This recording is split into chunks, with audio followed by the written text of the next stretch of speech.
Salam, salam saudara-saudara kekasih Tuhan, salam Indonesia, salam New York, dan salam untuk Jerman ya. Salam semua, damai sejahtera untuk kita semua. Puji nama Tuhan, kembali kita berjumpa ya di acara kesenangan kita, Renungan Pagi Sema Adonai.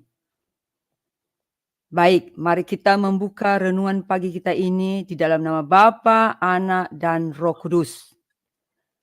Sebelum kita memulainya, marilah kita tunduk kepala, mari kita satu hati, mari kita berdoa. Bapa yang ada dalam kerajaan surga, kami berterima kasih atas kasih-Mu Tuhan, atas segala pemeliharaan-Mu, penyertaan-Mu kepada kami. Tuhan, saat ini kami mau datang kembali di hadapan-Mu Tuhan, karena sebentar lagi kami akan memulai renungan pagi kami. Tuhan, kami mau Engkau datang di tengah-tengah kami, Tuhan. Pimpin kami dan berkati kami semua. Dan berkati renungan pagi ini dari awal hingga akhir. Tuhan, kami juga berdoa yang bertugas hari ini, yang melayani-Mu. Tuhan, Engkau berikan kami hati yang tenang Tuhan di dalam melayani-Mu. Bapa, kami berdoa khususnya juga untuk hamba-Mu, Bapak Daniel, Bapak Gembala kami. Sebentar menyampaikan kebenaran firman-Mu, kiranya Tuhan Engkau memberkati, mengurapi Bapak Daniel, agar nanti firman-Mu yang disampaikan membawa berkat untuk semua orang, terutama juga untuk kami Tuhan di tempat ini. Bapa di surga, kami berdoa juga jaringan internet kami Tuhan, kiranya Tuhan tidak ada gangguan Bapa dan dapat berjalan dengan baik semua. Tuhan, kami minta juga pengampunan dari-Mu, segala dosa dan kesalahan kami, baik yang kami sengaja, tidak kami sengaja Tuhan, ampuni kami dan kasihani kami Tuhan, layakkan kami saat ini untuk melayani-Mu saja Tuhan. Berikan hati kami fokus hanya untuk mendengar firman-Mu nanti dan berikan kami sukacita Tuhan. Bapa, kami berdoa segala kuasa-kuasa jahat yang cuma mengganggu renungan pagi kami ini, kami satu hati, kami tolak, kami patahkan semua di dalam nama Tuhan Yesus Kristus. Segala hormat, kemuliaan hanya bagi-Mu. Haleluya, amin. Sebelum kita memuji Tuhan, di sini saya mau membaca satu kitab Mazmur yang terambil dari 103 ayat 1 dan 2. Pujilah Tuhan hai jiwaku, pujilah namanya yang kudus hai segenap batinku. Pujilah Tuhan hai jiwaku, dan janganlah lupakan segala kebaikannya. Dia yang mengampuni segala kesalahanmu, yang menyembuhkan segala penyakitmu.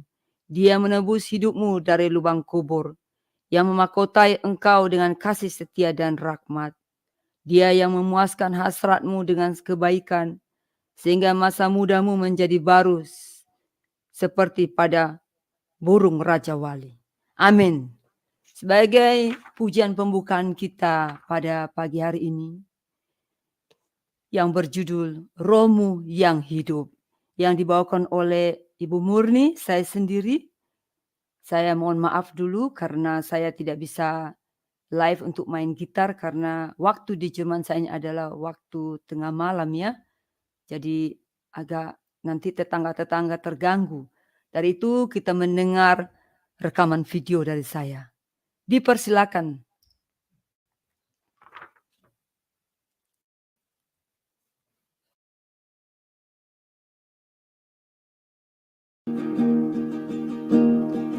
Rohmu yang hidup penuhiku,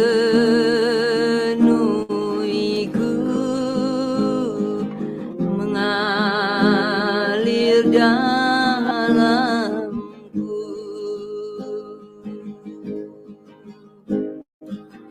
Jiwaku tenang bersamamu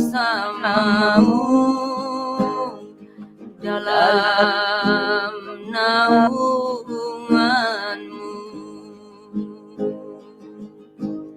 Ku buka hati tuh jamahanmu, berserah penuh di hadiratmu. Kau ambil alih seluruh hidupku di altarmu, menyembahmu.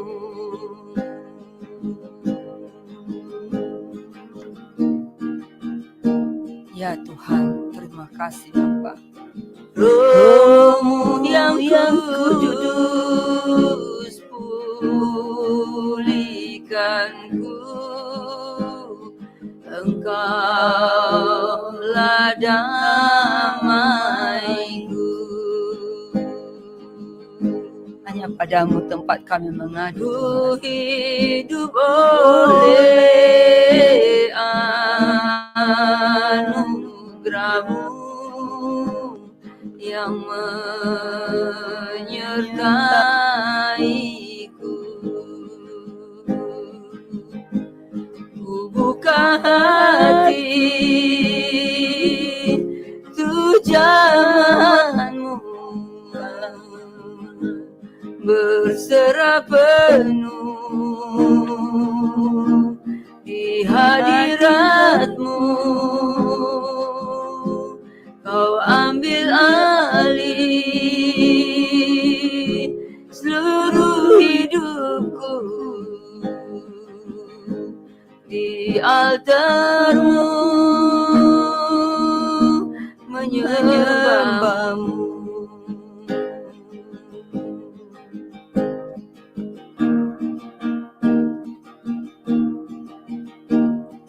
Roh-Mu yang hidup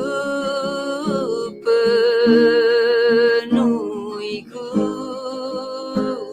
mengalir dalamku.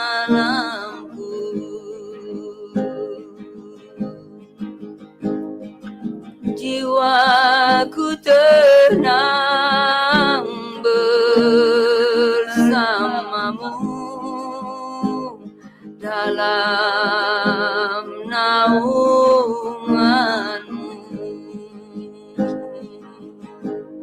Ku buka hati tuh jamahan-Mu Tuhan, berserah penuh di hadirat-Mu. Kau ambil alih seluruh hidupku di altar-Mu, menyembah-Mu.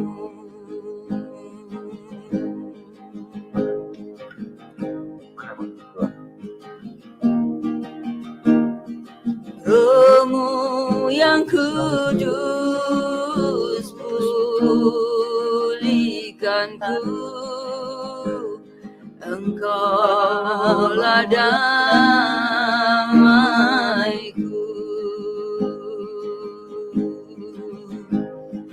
Ku hidup oleh anugerah-Mu yang menyertaiku. Ku buka hati tuh jamahan-Mu Tuhan, berserah penuh di hadirat-Mu Tuhan. Kau ambil alih seluruh hidupku di altar-Mu, menyembah-Mu. Di altar-Mu, menyembah-Mu.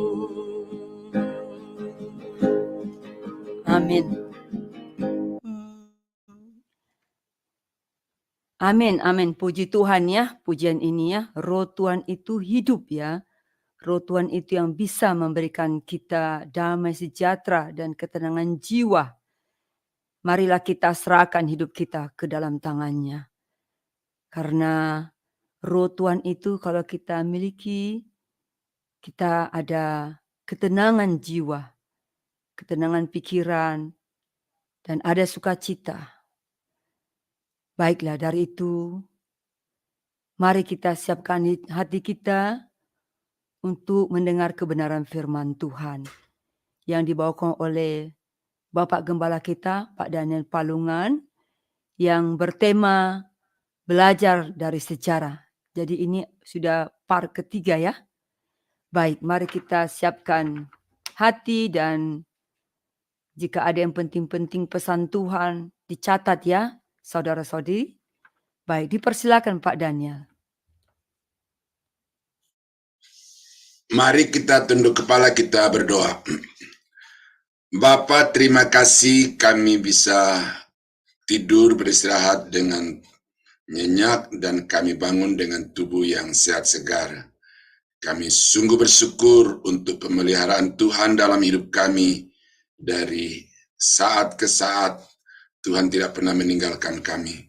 Karena itu kami akan selalu memuji menyembah Tuhan dan akan selalu melakukan apa yang Tuhan perintahkan di dalam kehidupan kami. Saat ini Bapa, kami akan merenungkan firman-Mu. Kiranya melalui firman ini kami diajar bagaimana kami harus hidup supaya dapat senantiasa berkenan kepada Tuhan. Kami berdoa, kami sambut firman Tuhan di dalam nama Yesus. Haleluya. Amin.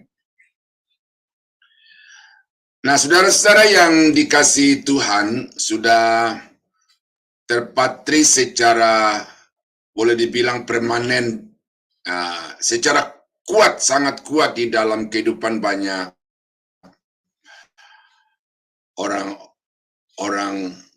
banyak orang ya, bahwa pengalaman adalah guru yang terbaik.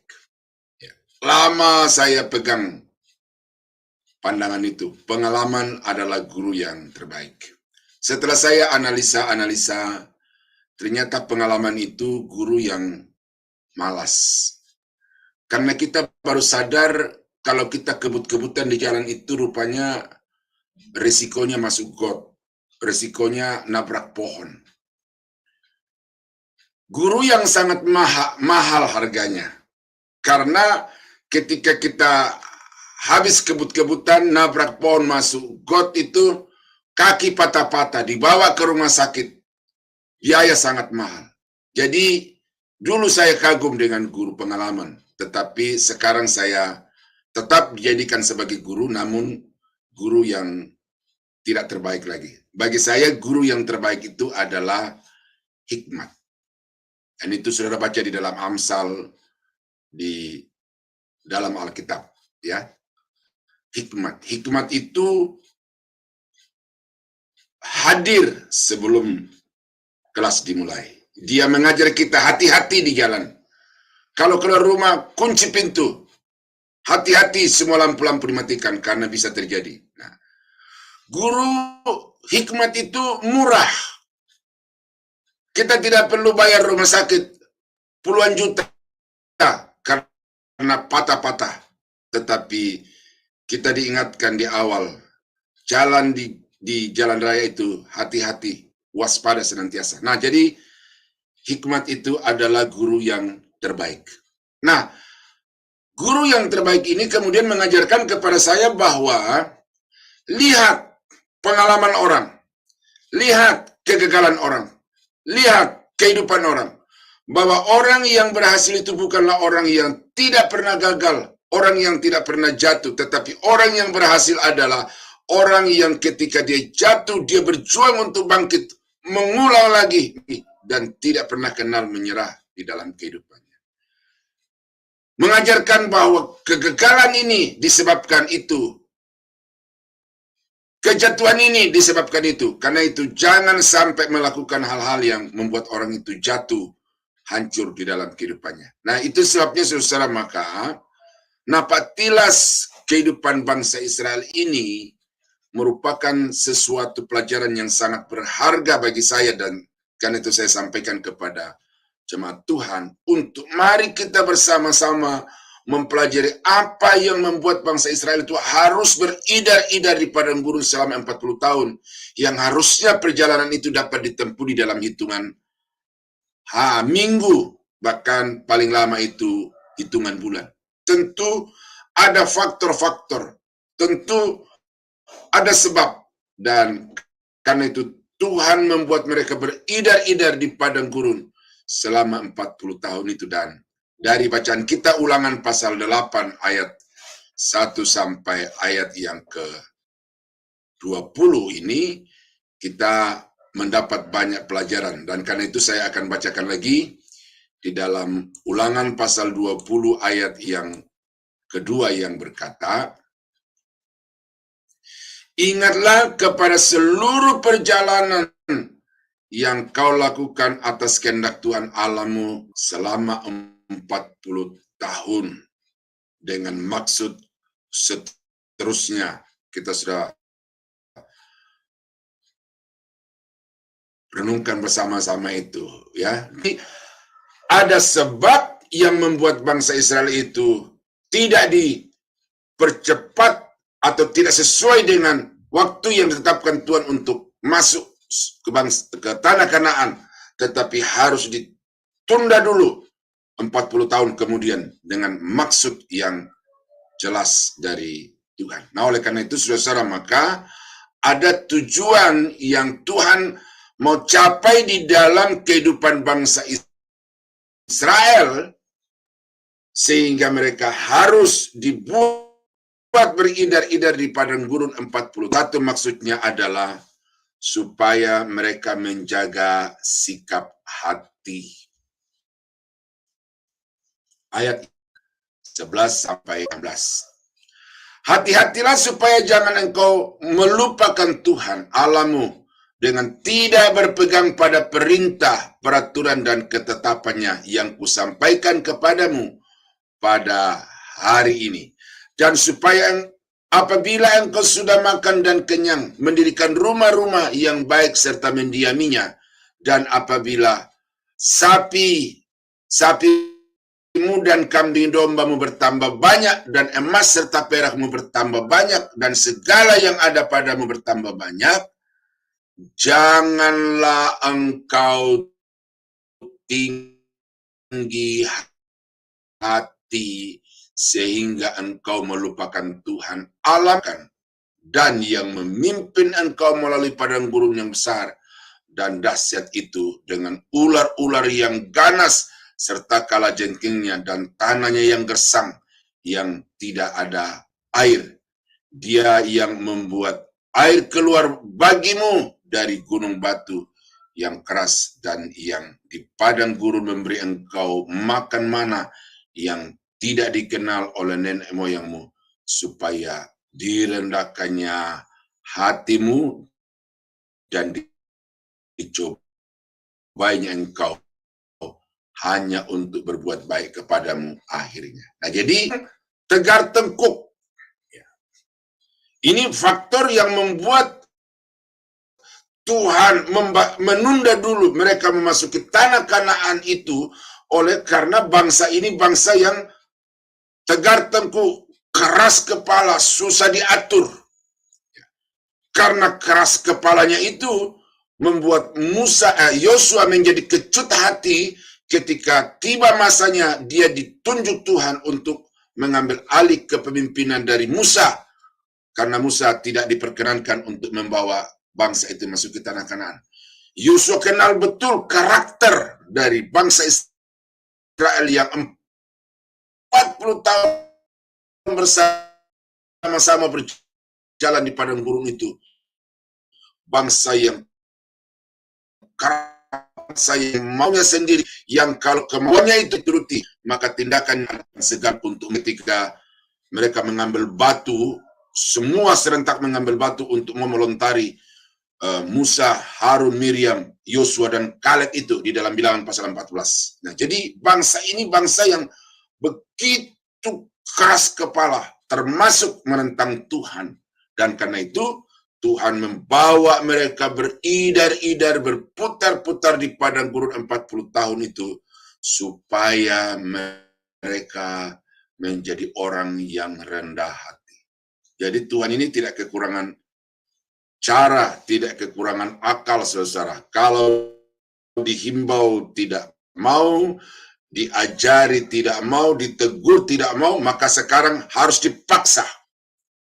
Ya, kau mau mengaku atau tidak, kau mau sadar atau tidak. Kalau engkau belum sadar juga, maka aku akan menambah lagi perjalanan kesengsaraanmu di padang gurun yang sudah berjalan 40 tahun itu. Nah, jadi saudara, kadang-kadang Tuhan mengizinkan di dalam kehidupan kita itu masalah-masalah, persoalan, kesulitan-kesulitan, tekanan-tekanan kehidupan untuk menyadarkan kita bahwa sesungguhnya kita ini manusia yang penuh dengan keterbatasan dan ada begitu banyak hal yang tidak bisa kita tanggulangi di dalam kehidupan kita dengan kekuatan sendiri. Saya kemarin contohnya, saudara, karena pelayanan tugas mengajar juga itu, maka terpaksa pelayanan yang lainnya saya harus minta orang lain untuk menangani. Nah, jadi dengan itu sadar, oh ternyata saya ini tenaganya terbatas, jangkauannya terbatas, waktunya terbatas. Jadi apa yang harus saya lakukan di dalam kesadaran keterbatasan itu, mau tidak mau harus mengakui bahwa sesungguhnya aku ada sebagaimana aku ada karena kasih karunia Tuhan.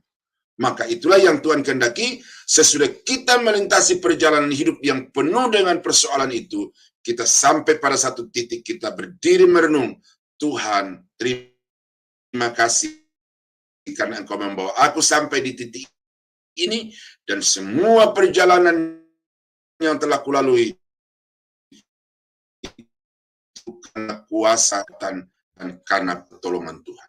Itu berkenankan Tuhan untuk mencapai apa yang telah Dia janjikan di dalam kehidupan kita. Ya, kalau engkau sudah kaya, kambing domba, sapi lembumu, emas perakmu sudah bertambah-tambah, kau sudah menikmati hasil dari tanah yang dijanjikan itu, maka janganlah engkau tinggi hati dan melupakan Tuhan. Memang dua kutub hidup manusia itu yang sama-sama rentan terhadap kejatuhan atau titik terendah, termiskin, tersengsara di dalam hidup ini. Itu membuat orang mudah untuk marah kepada Tuhan. Dan itu umumnya semua orang itu. Nah, tetapi yang tidak disadari juga oleh banyak orang itu adalah pada titik puncak. Kutub yang bertentangan dengan titik nadir tadi itu. Pada titik puncak, kejayaan, kesuksesan, kekayaan yang melimpah ruah. Ya. Kemarin kami bincang-bincang, saudara, dan ada teman memperkenalkan satu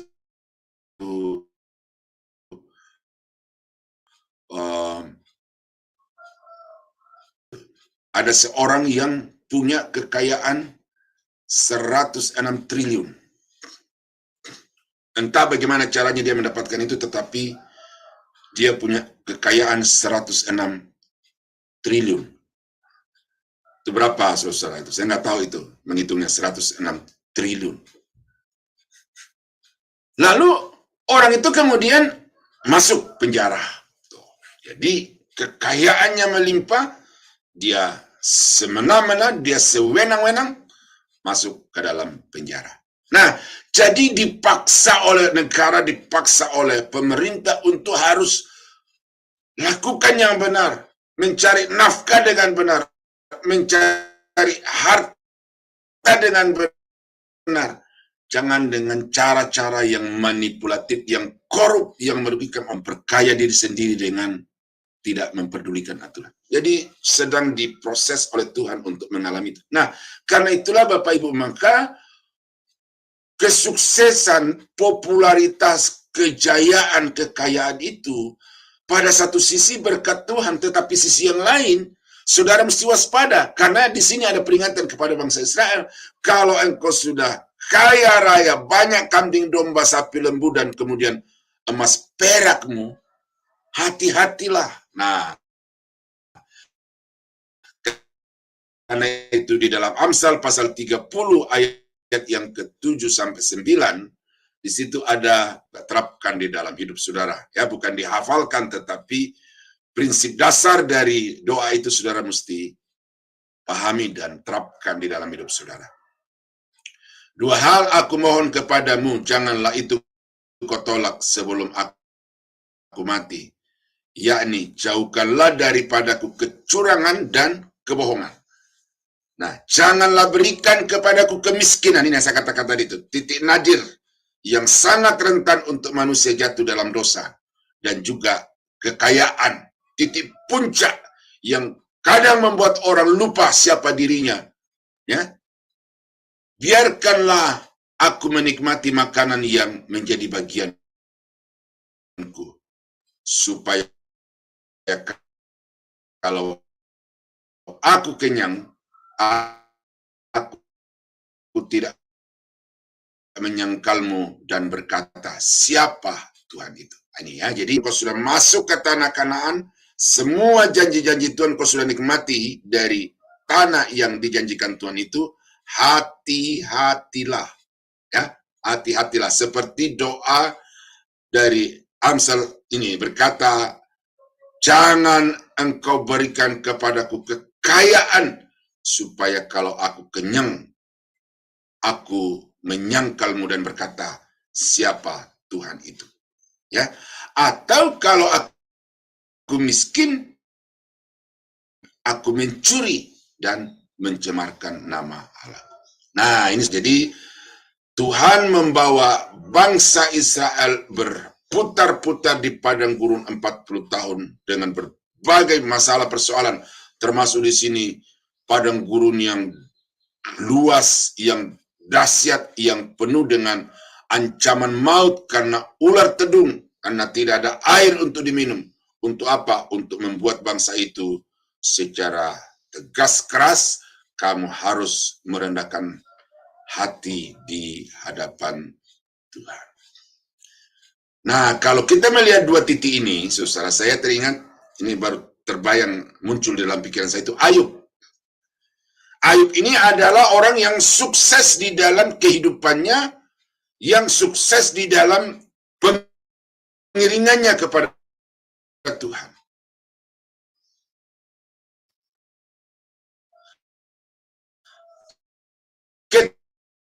Ketika dia kaya raya kepada Tuhan, karena dia menjaga jangan-jangan sampai anak-anakku telah berbuat yang tidak patut kepada Tuhan.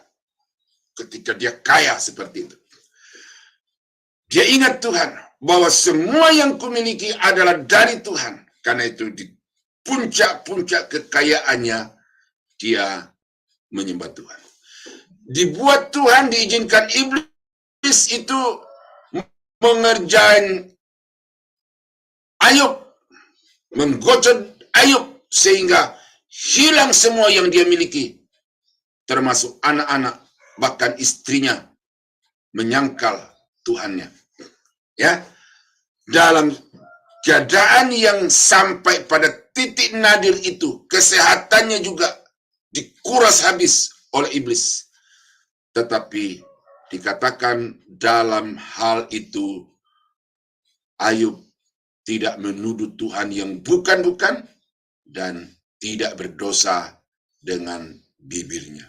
Jadi Ayub itu adalah orang yang paling sukses, karena ketika dia kaya raya, dia menyembah Tuhan dengan setia. Ketika dia miskin papa, dia tetap mengakui Tuhan yang memberi, Tuhan yang mengambil. Di pasal 42, maka Ayub tetap mengandalkan Tuhan, bahkan pengenalannya akan Tuhan itu semakin bertambah sehingga dia berkata, dulu aku hanya mendengar dari kata orang, tetapi sekarang mataku sendiri telah melihat Tuhan. Nah, jadi saudara-saudara, persoalan-persoalan yang kita alami dalam hidup ini, itu adalah tangan Tuhan yang sedang bekerja di dalam hidup kita, supaya kita menjadi orang yang senantiasa menjaga sikap yang benar di hadapan Tuhan, khususnya sikap hati kita. Nah, yang berikut yang Tuhan mau untuk dipahami, dilakukan oleh bangsa Israel di dalam hidup mereka adalah supaya mereka mengenalkan Tuhan. Karena terbukti selama 40 tahun perjalanan itu, apa jerih dalam mereka? Mereka bersungut, sungutan mereka tidak membuat lebih baik. Mereka mau bekerja, mau kerja apa? Ternak ada, memang. Tetapi kalaupun ternak mereka itu bisa hidup, itu pun juga oleh karena Tuhan yang memberi. Kalau mereka bisa makan setiap hari, itu karena Tuhan yang memberikan makanan itu dari surga. Nah, oleh karena itu, maka apa yang Tuhan mau capai melalui ayat yang ke-17 dan 18,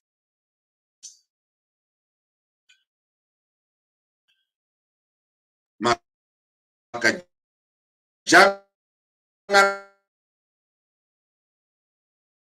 Allah yang memberikan kepadamu kekuatan untuk memperoleh kekayaan dengan maksud meneguhkan perjanjian yang diikrarkannya dengan sumpah kepada nenek moyangmu seperti sekarang ini. Haruslah engkau ingat Tuhan bahwa dialah yang memberi kekuatan kepada. Ini berkat yang tidak kita sadari dalam hidup kita, saudara-saudara.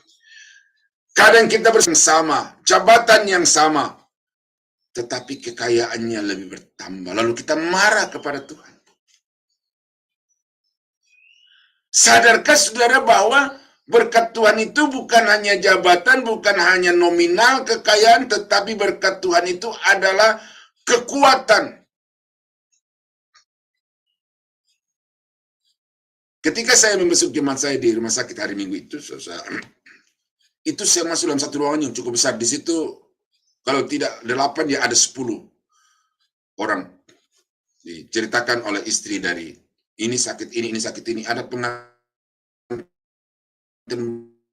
baru, masih sangat muda, dan orang berada di dalam ruangan itu karena gagal ginjal. Ya. Jemaat ini gagal ginjal. Nah, ini anak muda, pengantin baru, gagal ginjal. Jadi sekarang apa arti semua kekayaan, semua perusahaan? Teman yang bercerita kemarin itu, ada orang di Tangerang ini yang punya gedung 22 tingkat. Nah, kita punya rumah, jangankan 2 tingkat, 1 tingkat aja nggak nyampe. Tetapi ketika orang seperti itu sudah ada di hidung selang, di tangan selang, di saluran pembuangan selang, maka mau tidak mau dia harus berpikir, ternyata kesehatan, ternyata kekuatan itu jauh lebih penting dibandingkan dengan segala materi. Nah, jadi karena itu saudara, maka akui Tuhan di dalam segala lakumu. Jangan mengandalkan diri sendiri, jangan mengandalkan relasi sendiri, tetapi andalkan Tuhan, karena dari Tuhan datang kekuatan yang memampukan saudara untuk melakukan segala sesuatu. Saya bersyukur mencapai umur seperti sekarang ini dalam keadaan yang Walaupun asam urat kadang-kadang kumat, ya ada gangguan sana-sini, tetapi saya bersyukur karena saya memperhatikan orang-orang yang seangkatan dengan saya, itu di bawah 50 sudah pada dipanggil oleh Tuhan. Ada mencapai usia di atas 50, tetapi dengan tubuh yang sudah begitu rentah karena digerogoti dengan sakit penyakit. Nah, jadi saudara-saudara, mari kita melihat di dalam kehidupan kita berkat Tuhan yang tidak dilihat orang itu.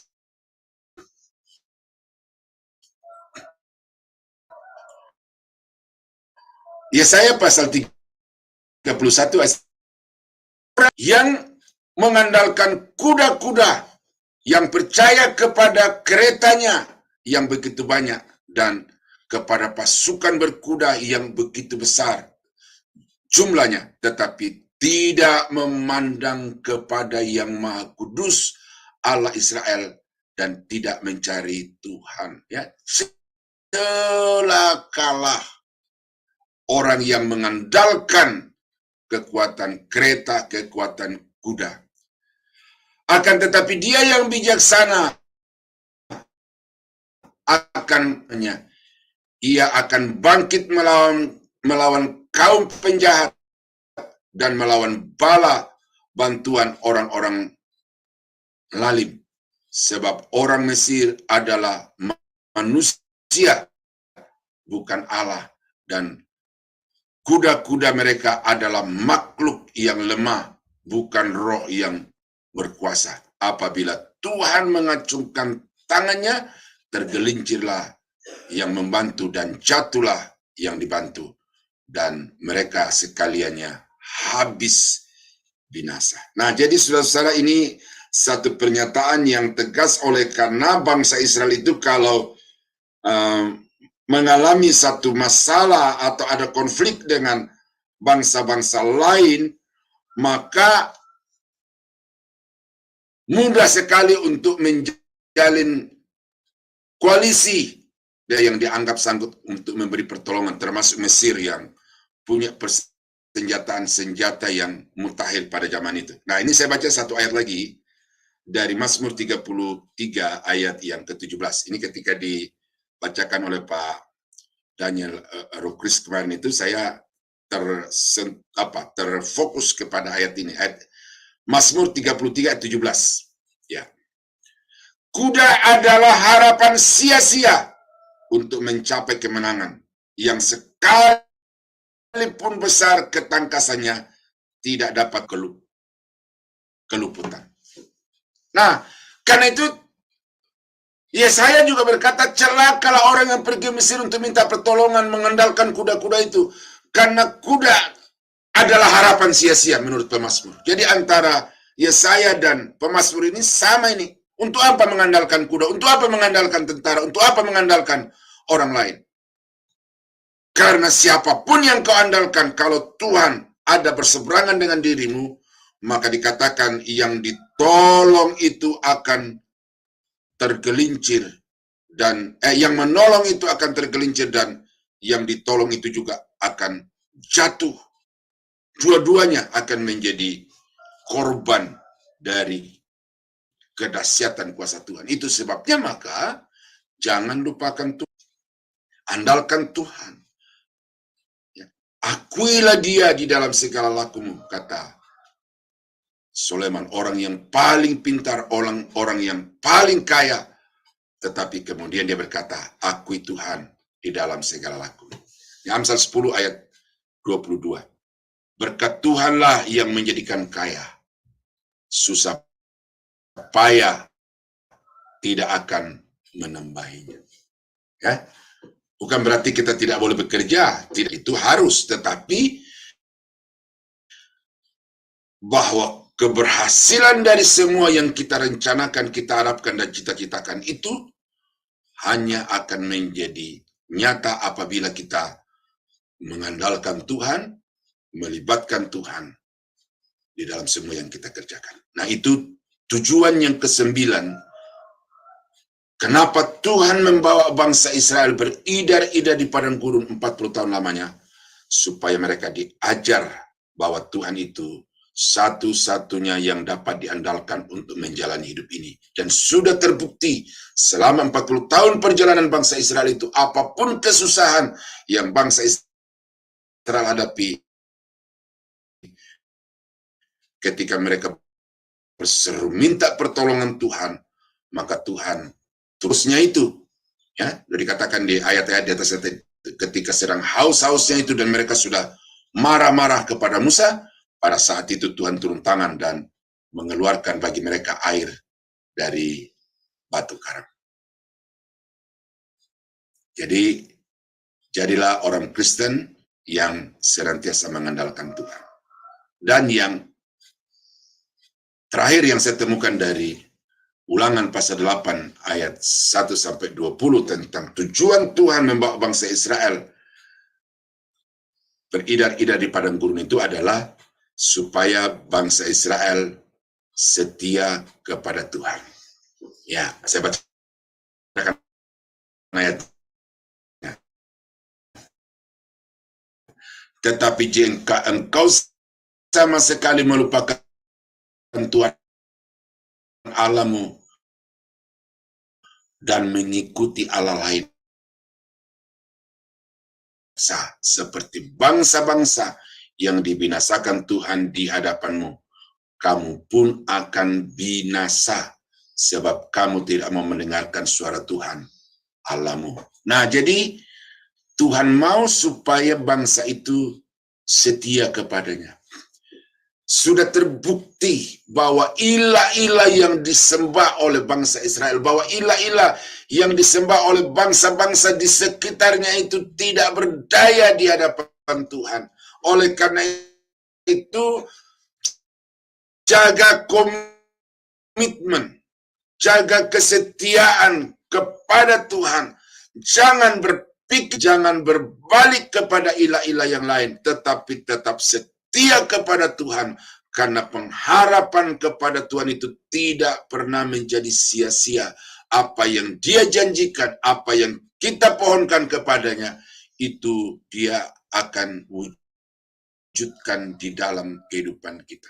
Nah, jadi saudara-saudara, inilah yang juga menjadi keprihatinan banyak hamba-hamba Tuhan, bahwa banyak akan ada orang-orang Kristen yang akan berpaling meninggalkan Tuhan Yesus lalu menyembah kepada ilah-ilah yang lain, dan itu sudah terbukti.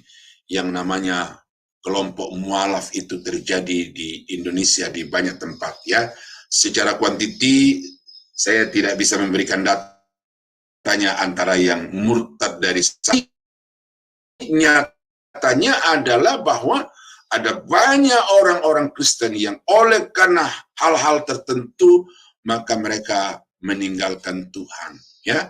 Kalau tidak meninggalkan agama, ya pergi ke dukun-dukun, cari orang-orang pintar dan lain sebagainya. Nah, itu bukti adanya ketidaksetiaan, bukti adanya berpaling kepada ilah-ilah lain. Nah, oleh karena itu maka Musa menegaskan kepada bangsa Israel, jangan sekali-kali meninggalkan Tuhan, karena kamu pasti akan binasa.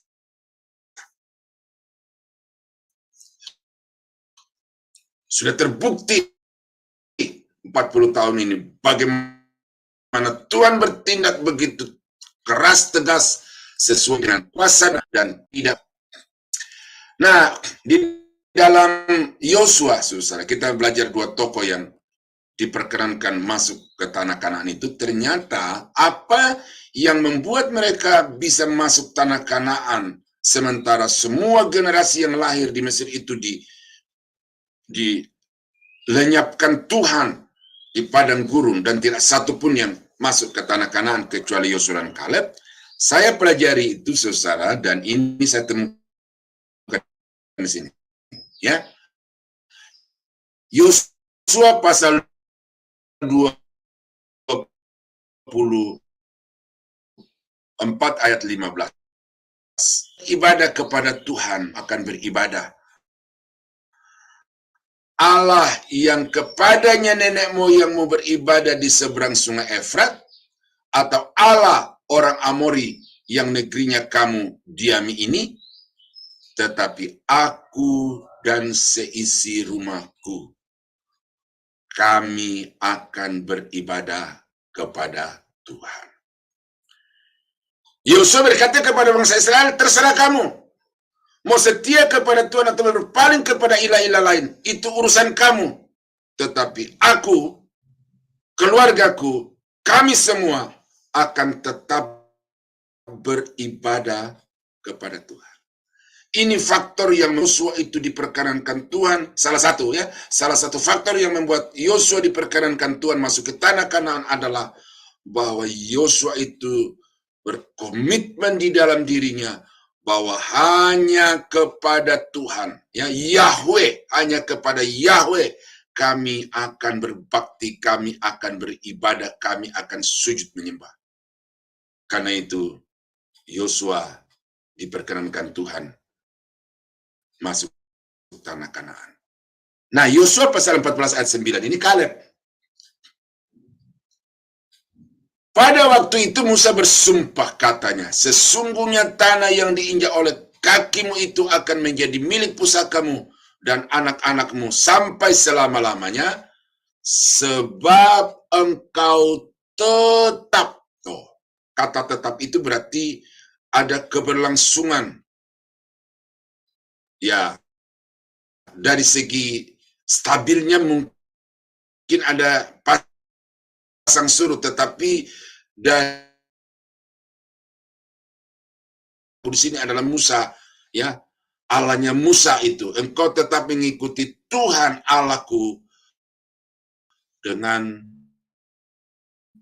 segenap hati. Nah, ya di sini terjawab ini. Jadi kestabilan keyakinan Kaleb kepada Tuhan itu ternyata tidak goyah, karena dia tetap mengikuti Tuhan dengan sepenuh hati, tidak sedikit pun berkurang kadar kesetiaan, kadar kepercayaan Kaleb itu kepada Tuhan. Jadi secara waktu, durasi waktu dari awal sampai akhir, Kaleb tetap mengikuti Tuhan, dan juga dari segi kualitas keyakinannya kepada Tuhan itu full, sepenuh hati. Dan inilah juga yang membuat Kaleb itu makanan dan menikmati semua janji-janji Tuhan, karena kesetiaannya kepada Tuhan tidak berkurang sedikit pun. Ini yang Tuhan tuntut dari kita, saudara-saudara, sebagai jemaat Tuhan. Loyalitas. Ya, loyalitas. Tidak ada gunanya saudara royal kepada Tuhan kalau saudara tidak loyal. Ada banyak orang karena kekayaannya melimpah sudah tidak tahu mau diapakan kekayaannya. Lalu sepertinya dia royal. Tetapi kemudian kesetiaannya itu fluktuatif. Naik turun. Bahkan ada saat-saat di mana dia berhenti di dalam komitmennya kepada Tuhan. Nah, oleh karena itu maka apa yang Tuhan mau capai dari bangsa Israel di dalam perjalanan 40 tahun itu adalah supaya bangsa Israel itu melihat bahwa kalau kita beribadah kepada Tuhan itu diberkati, kalau kita meninggalkan, kalau kita bersungut-sungut, marah ngambek kepada Tuhan itu dimurkai. Maka itu sebabnya ke depan ini jangan lagi ada marah, jangan lagi ada sungut-sungut, jangan lagi ada ngambek-ngambekan dengan Tuhan, tetapi setia tetap mengikut Tuhan apapun yang terjadi di dalam hidup ini. Nah, dengan itu tujuan Tuhan membawa bangsa Israel di padang gurun 40 tahun itu menjadi tercapai.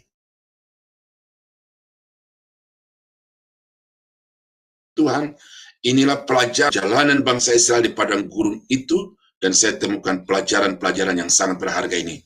Termasuk di sini adalah kesetiaan. Saudara-saudara, jangan saudara pikir saya ini tidak ada godaan. Saya pernah ditelepon oleh keluarga saya di Papua, dia berkata, Daniel sudah pulang, kau pulang ke Papua sudah. Saya dulu kan dari Papua, ya, Toraja ke Papua, lalu ke Jakarta.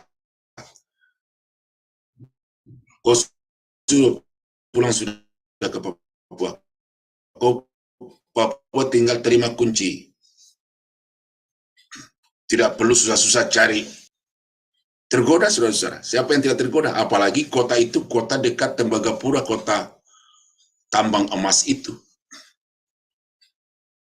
Tetapi saya waktu itu berpikir, bukan jumlah orang yang saya mau capai, tetapi di mana saya bisa mengembangkan kapasitas diri untuk mencapai yang lebih tinggi, mencapai yang lebih luas.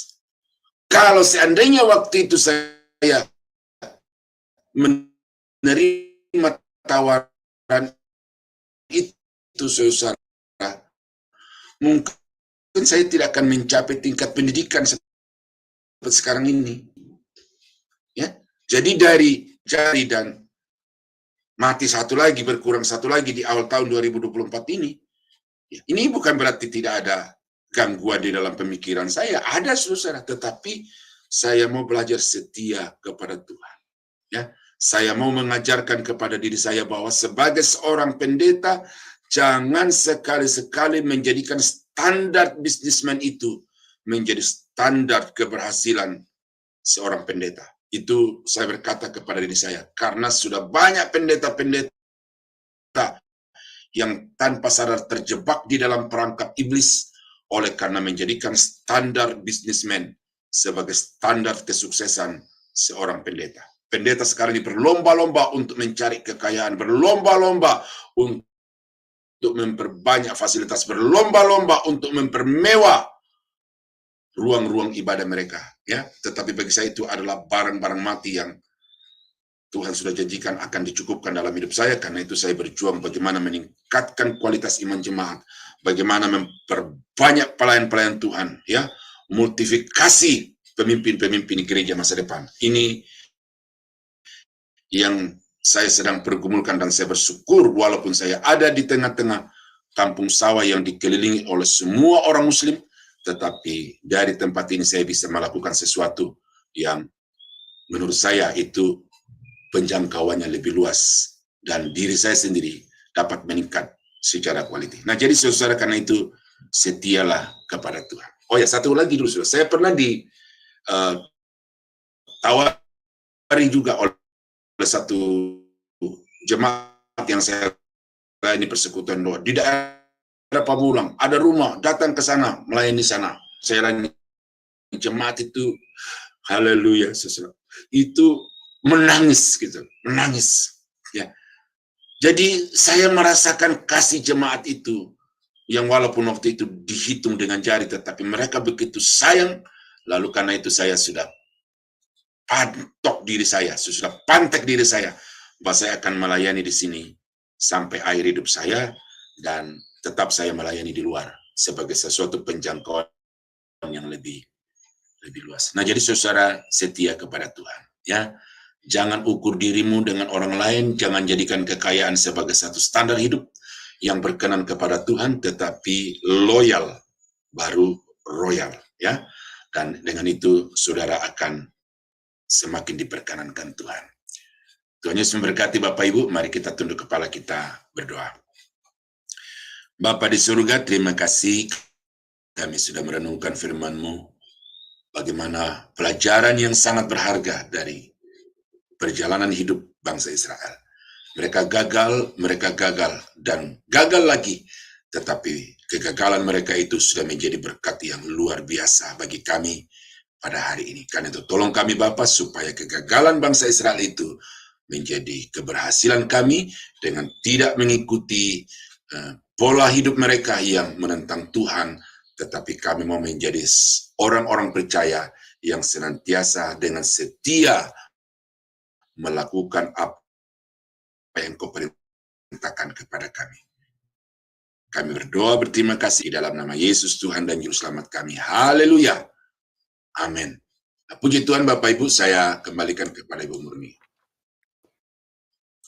Ya, terima kasih Pak Daniel. Firman Tuhan yang sangat memberkati kita, ya. Luar biasa kita mendengar sejarah bangsa Israel ini, ya, bangsa pilihan Tuhan ini. dan juga ditambah dengan tantangan-tantangan yang juga kesaksian dari Pak Daniel yang menguatkan kita ya. Ya, saya percaya bahwa semua anak-anak Tuhan saat ini sedang diuji kesetiaannya. Dari itu marilah kita tetap setia ya pada Tuhan ya. Baik, dari itu marilah kita sebagai pujian kedua kita untuk meresponi firman Tuhan ini. Mari kita memuji Tuhan kembali yang dibawakan oleh Ibu Murni, saya sendiri, yang berjudul Tuhan Pasti Sanggup. Dipersilakan.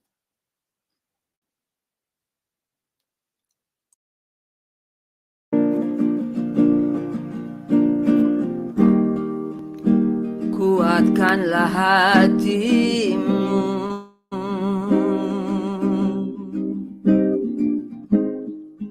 lewati setiap persoalan. Tuhan Yesus selalu menopangmu. Jangan berhenti harap padanya. Tuhan pasti sanggup. Tangannya takkan terlambat untuk mengangkatmu. Tuhan masih sanggup. Percayalah, Dia tak tinggalkanmu. Percayalah, Dia tak tinggalkanmu.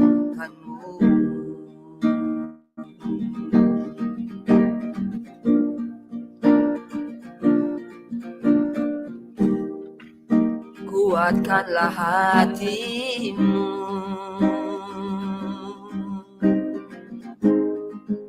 lewati setiap persoalan. Tuhan Yesus selalu menopangmu.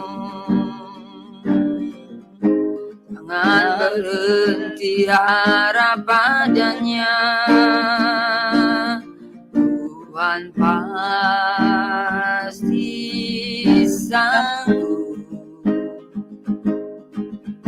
Tangannya takkan terlambat untuk mengangkatmu. Tuhan masih sanggup. Percayalah,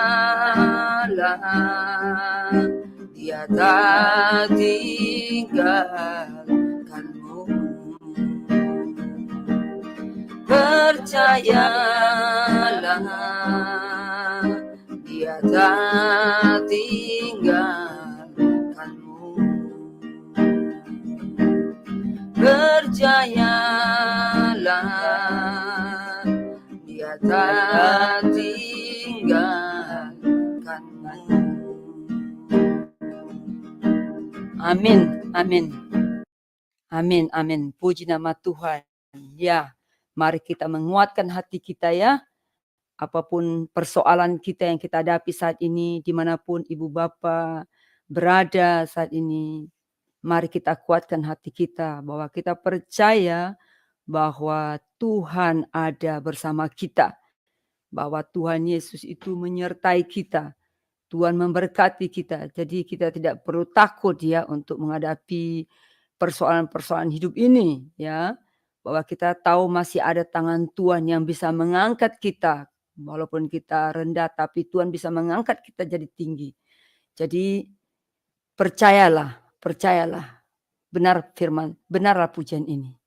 Baik, dari itu marilah kita satu hati berdoa.